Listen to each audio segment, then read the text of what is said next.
आपणकर स्किन पई मु तीनोटी टिप्स आनी आपणकर स्किन ग्लो करिवो आउ टैनिंग दूर करिवो आउ हेल्दी रखिवो। प्रथम टिप्स है आपण माने अमृतभंडा रस नेबे ताकू मुहरे लगेई देबे 5 मिनट रखिबे तापर ताकू धोई देबे देखिबे ता अमृतभंडा रस लगेवा द्वारा आम स्किन क्लीन होबाकू लागिवो आउ हेल्दी रहिवो।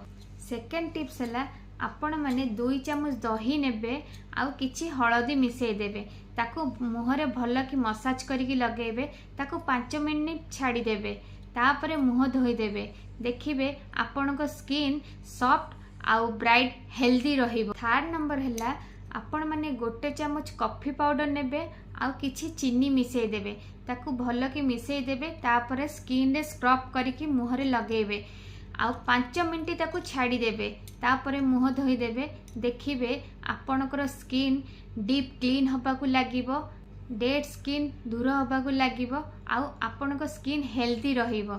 आपण माने वीकली थरे करिवे देखिबे आपणको स्किन ग्लो करिवो आउ हेल्दी रहिवो। भलो लागिथिले मते एई भलिया टिप्स पई फॉलो करिवे।